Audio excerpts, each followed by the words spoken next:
hari ini kita kenalan sama satu orang mahasiswi psikologi.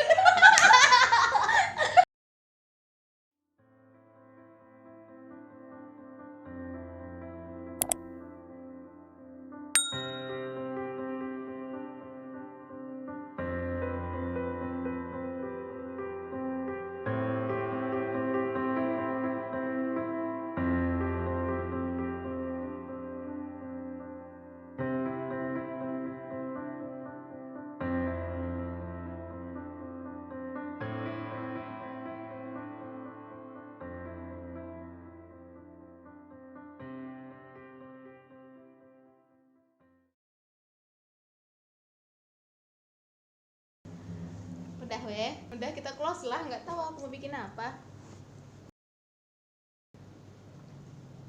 Oh nanti aku bilang.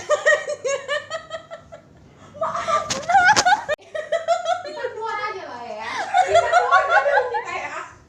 Nanti kan nggak bisa men. Salah ternyata. Apa ya? Hai, hari ini kita kenalan sama satu orang mahasiswi psikologi. Hai.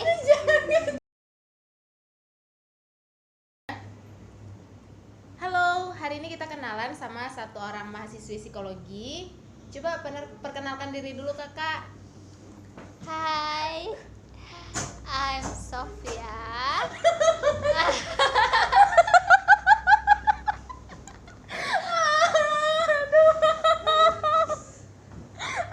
Jangan kayak gitu. Selama kan aku storyin juga ini. Ini ya, yang buat konten malam-malam. Ya. Halo, selamat malam. Kita akan kenalan sama salah seorang mahasiswi psikologi. Coba perkenalkan diri dulu kakak. Halo, aku Sofi dari Fakultas Psikologi Stambuk 17. Aku udah sidang. Jadi aku tinggal nunggu jadwal untuk graduation. Yeay. Doain bulan depan semoga graduationnya offline dan lancar. Amin. Sehingga aku jadi sah alumni Universitas Medan Area. Amin. Bismillah. Amin. Oke. Terus ini kan mahasiswa psikologi ya. Yes. Boleh diceritain nggak kenapa pilih fakultas psikologi? Oke, jadi di sini aku mau cerita history kenapa aku masuk psikologi itu. Pertama, karena kan aku tuh anak asmantik. Sebenarnya tuh aku nggak pengen masuk psikologi guys. Jadi aku tuh sebenarnya pengen masuk sastra Inggris karena I want to speak English fluently. But nggak ada negeri yang menerima aku. Why? Nggak tahu. Nggak rezeki kali kan. Oke. Nggak rezeki. Aku udah coba SPTN. Aku pikir dengan masuk semantik bisa masuk SNPTN, ternyata itu semua tidak menjamin dan tergantung rezekinya juga. Lalu aku coba SBM juga, nggak lulus juga. Akhirnya aku harus memilih swasta. Ya akhirnya aku memilih UMA, dan di UMA itu yang paling bagus adalah psikologi. Sebenarnya aku tahu psikologi itu waktu SMA. Jadi nggak tahu kenapa kayak suka ya sama. Kenapa sih? Pertama enggak, oke. Itu teman aku kok lagi videoin aku, nggak apa-apa. Oke. Jadi sebenarnya aku pertama tahu itu ketika ngelihat orang lagi kayak bicara, kok enak ya ngertiin karakter orang gitu. Terus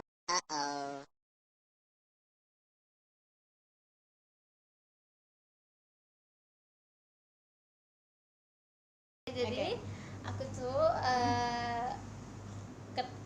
tertarik dari karakter orang, terus aku cari jurusan yang mirip kayak gitu, ternyata kenalan sama psikologi. Terus abis itu aku pilih di pilihan kedua itu psikologi. Pertama sastra Inggris di SNPTN, ternyata nggak masuk.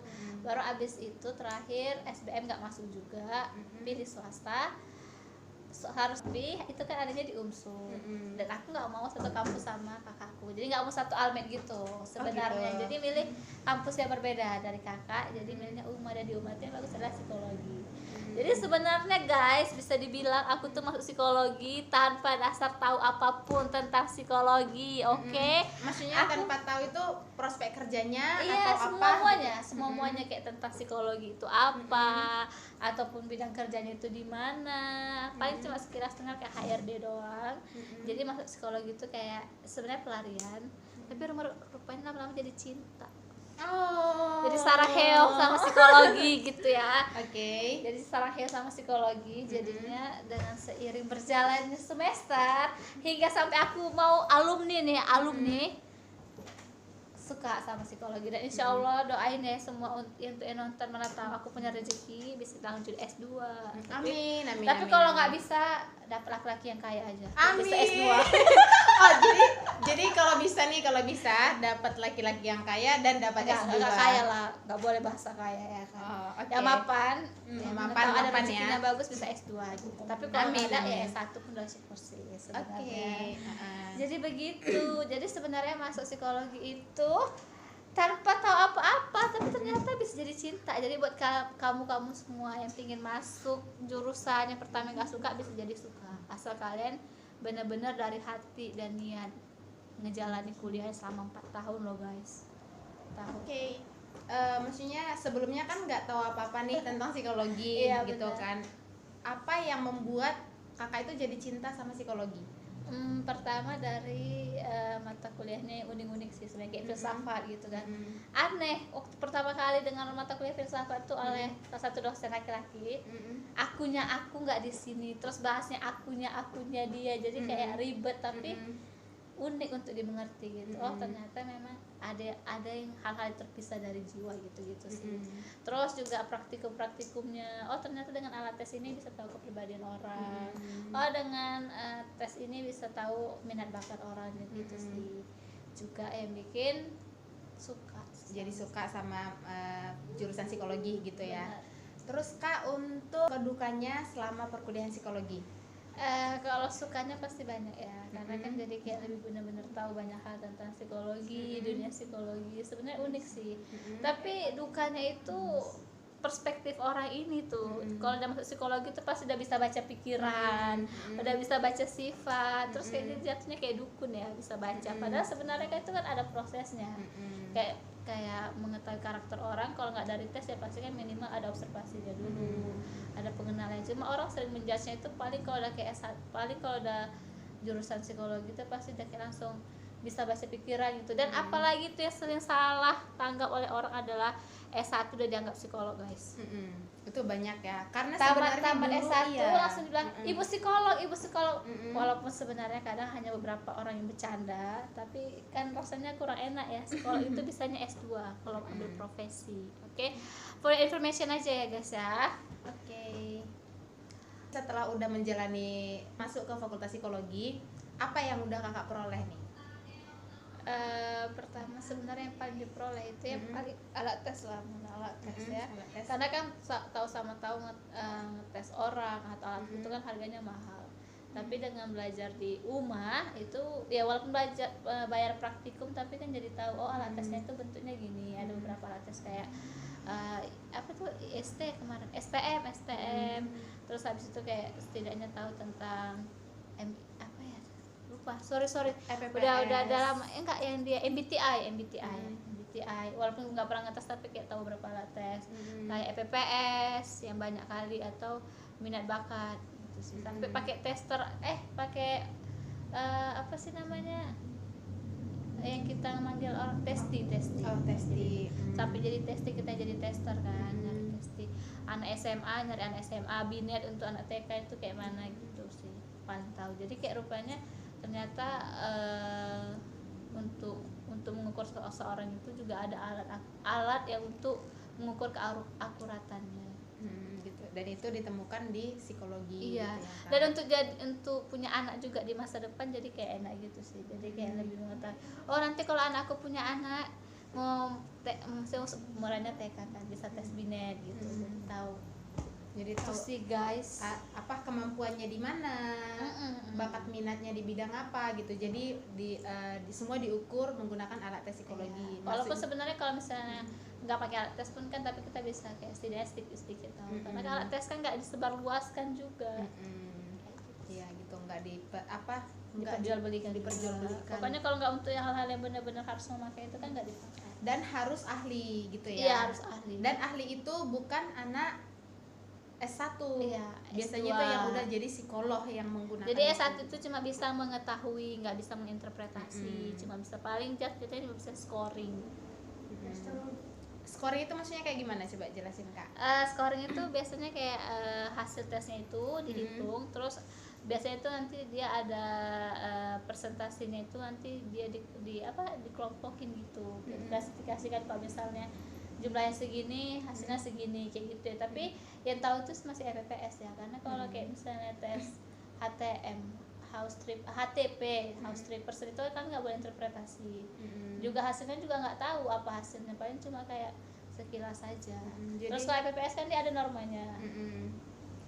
Jadi kalau kita yang masih sarjana psikologi sebatas sampai menorma gitu ya. Iya, Untuk bagian scoring. selanjutnya itu Kayak interpretasi sampai yang sedetail-detail itu S2 psikolog. psikolognya gitu ya. Oke.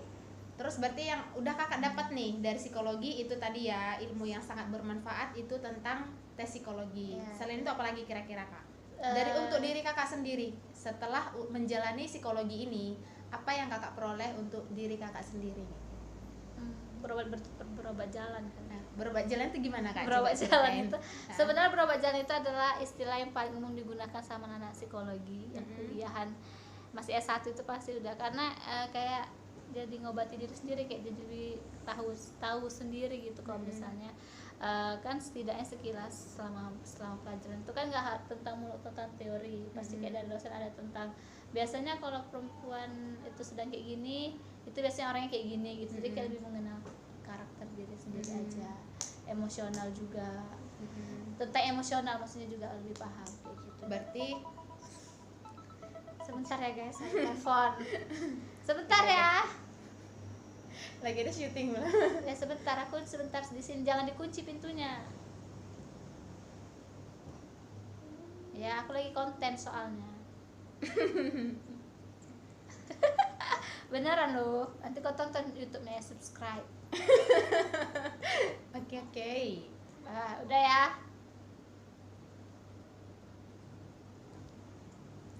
Udah? Gitu. Oke, sampai mana tadi? Iklan tadi sebentar ya. Sampai Eh, untuk diri sendiri. Untuk diri sendiri itu lebih mengetahui emosionalnya, terus kepribadiannya gitu ya Kak. Planning Kakak ke depannya nih apa?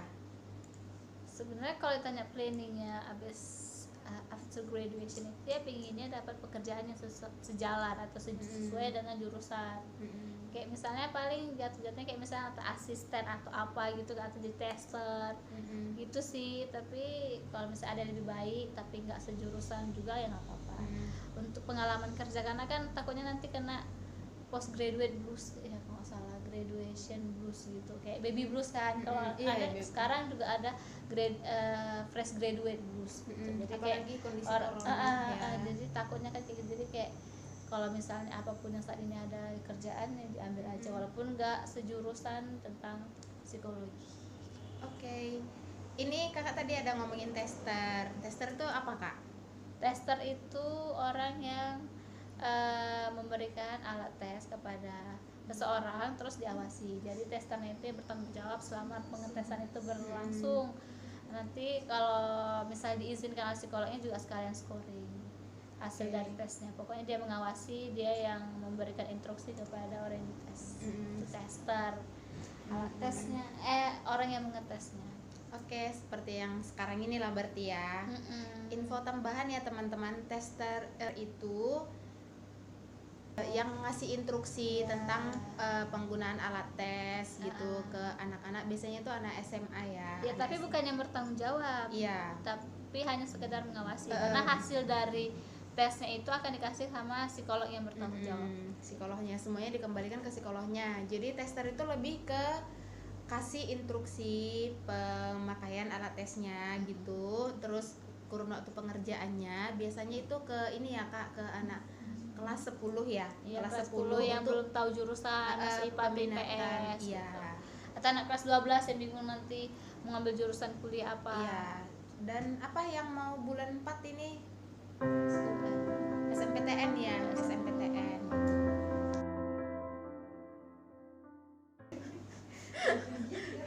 Apa kira-kira? Apalagi weh. Udah kasih kan orang udah disingkat weh. Apa ya weh? Sakit kali perut kami nih. Udah, itu aja bermutu enggak sih semua? Hah? Udah.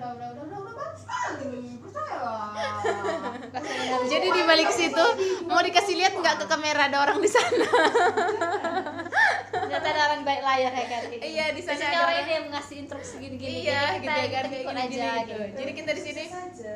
Jadi kan ini dengan segala keterbatasan konten kita, jadi kita sekarang sebenarnya lagi ada di mana Kak? Lagi berada di Siantar dan kami saat ini juga lagi bekerja sebagai tester guys. Itu yang tadi aku jelasin, kami tuh ke sekolah-sekolah untuk ngawasi anak-anak SMA itu yang lagi menjalani tes psikotes. Iya.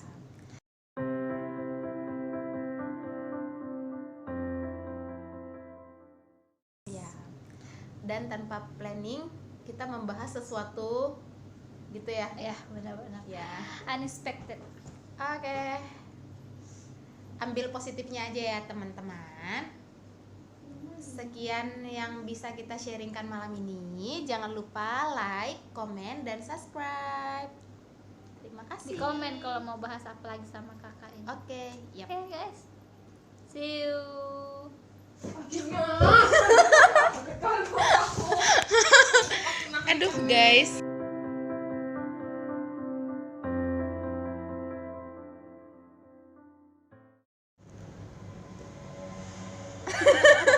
Langsung ketawa tuh.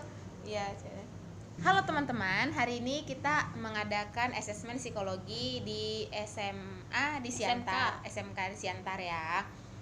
Ini hari terakhir Yeay. bersama Kak Sopi. Oke. Coba ceritain Kak pengalaman jadi tester di Siantar. Di nama nggak sih? Itu nanti ku ini aja. Jadi ini kali pertama aku tes jadi tester di SMK kelas 12 karena sebelumnya kan testernya kelas 10 tuh mau masuk IPA atau IPS, sedangkan yang untuk SMK Peminatan ya. ini lebih kepada mereka untuk masuk dunia kerja. Jadi sebenarnya kalau ditanya pengalaman di SMK ini lebih baik lah dari kelas 10 karena kan mereka juga lebih matang, terus juga mereka lebih cepat memahami instruksi kita kan. Dan juga hasilnya itu lebih benar-benar karena anak kelas 12 ngerjain kayak PPS tuh. Itu tuh kayak semua penuh tuh 225 itu. Jadi lebih enak aja sih karena lebih cepat nangkap dan kita ngisinya juga dan mereka ngisinya nggak ngasal-ngasal. Itu enaknya dari kelas 12 dan Kelas ini 12 ya. di SMK kan kejuruan ya, jadi lebih bisa kayak menentukan ke arah mana mereka kerja. Oke, berarti dari pengalaman jadi tester itu lebih enak SMK kasih instruksi atau ke kelas SMK. 12 lah yang masuk Ya. dunia kerja dibandingkan anak SMP yang baru masuk SMA kan kelas 10. Oke, berarti kesimpulannya lebih enak itu ngasih instruksi, lebih enak ngawasin anak kelas 12 gitu daripada anak kelas 10 gitu ya Kak. Tapi kalau kelas 10 lebih seru ya karena kan mereka kan masih kayak kurang paham, jadi kita masih kayak lebih nengoknya lebih pure gitu mereka jawabannya. Kalau kelas 12 kan mereka udah paham Udah sebenarnya, lebih pernah paham. gitu ya. Jadi itu sih plus dan minusnya. Oke. Harapannya dari ngelakukan tes psikotes ini, asesmen psikologi, itu apa Kak buat adik-adik? Harapannya semoga hasil tes psikotesnya sesuai dengan minatnya mereka di dunia kerja atau yang pokoknya sesuai dengan gambaran diri mereka saat mengerjakan tes psikotes tadi. Jadi kan kalau misalnya sejalan pasti lebih enak. Hasilnya jadi lebih memuaskan gitu gitu ya. Karena banyak kejadian, jadi kayak aku kemarin kan dapat kelas itu mereka durasi untuk ngerjakan EPPS itu kan sekitar 50 menit gitu. Nah mereka itu 20 menit udah selesai 225 soal gitu. Jadi kayak udah lebih tahu nih gambarannya itu nanti kayak mana hasilnya gitu, kayak agak kecewa gitu sih. Cuma senang ke satu kelasnya lagi itu mereka memang bagus, jadi pas dicek konsistennya itu lumayan tinggi, semuanya rata-rata itu di atas 10 Oh iya gitu. benar-benar. Kelas dibandingkan atas kelas 10 sama kelas 12 konsistensi anak kelas 12 lebih tinggi. Lebih tinggi gitu ya. Mungkin karena faktor kematangan mereka juga. Dan kalau misalnya mereka kurang paham apa fungsi tes itu, kadang bosan ya mereka gitu ya, bosan makanya sampai asal-asal gitu atau gimana coba? Biasanya karena bosan diulang-ulang. Bosan ya. Dan mereka nggak begitu mengetahui arti kalau misalnya mereka ngisi asal-asalan artinya apa gitu. Jadi Iya, mereka gitu ya. kayak lebih sembarangan aja, udah penting siap gitu. Kayak ujian kan yang penting kan siap kalau di moto anak-anak SMA. Padahal nggak semua orang itu bisa dapat alat tes gitu ya, harusnya mereka tuh kayak beruntung bisa dapat Lebih tes. menghargai sih sebenarnya. Nggak selamanya bisa dapat, nggak di setiap Tapi nggak waktu banyak, juga. tapi banyak juga kayak yang masih benar-benar ngerjain. Terus